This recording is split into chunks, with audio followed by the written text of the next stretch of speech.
This summer along Queen Street, as some of you may know, buses are running in lieu of streetcars as construction is done all the way up and down this busy downtown corridor.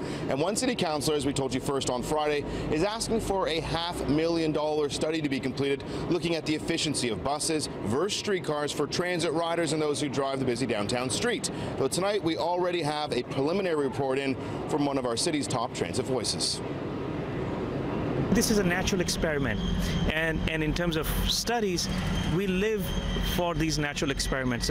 It's been an argument which has raged on inside the walls of City Hall for years. They don't want these damn streetcars blocking up our city. In areas where there is no traffic congestion and passenger loads are light, the buses are moving faster than the streetcars. Transit guru Steve Monroe, who once lobbied to keep streetcars in Toronto decades ago, has compiled some compelling data taken from the TTC's vehicle tracking system. I first looked at streetcars in April versus buses in May.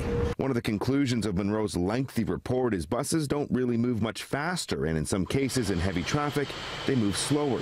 Plus, they're also moving fewer passengers. The capacity of the bus service that is operating today is less than the capacity of the streetcar service that was operating a few months ago.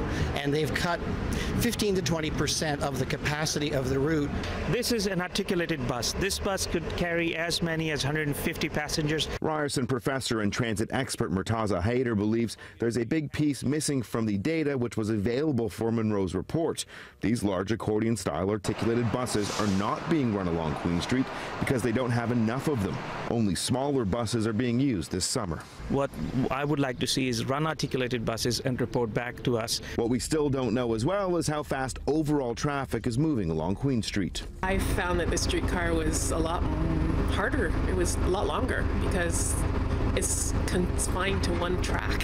The TTC says it will have a report out before streetcars return in September, but both the Transit Commission and the Mayor claim the cost of running the buses along Queen, which comes at a reported price tag of an additional $1 million every month, makes rubber-wheeled transit long-term along the downtown corridor a non-starter. If it moves people on the buses quicker and it moves traffic quicker, would it be an expense we'd be willing to stomach? Well, I'm all in favor of getting both transit vehicles and cars moving faster, but the fact is if you add 300 buses, for example, to an area like Queen Street, think about what impact that's going to have on the traffic.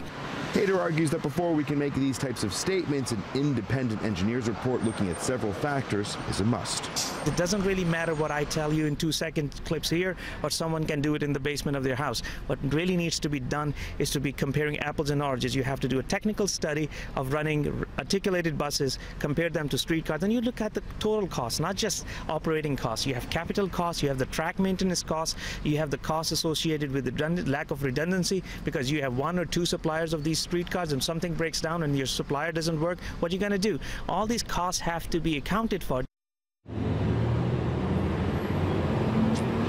Monroe says for any type of city study to be done, they need to take a larger sample size. They also need to factor in things like road closures, construction, street festivals. Now the city will vote on moving forward with the study next month.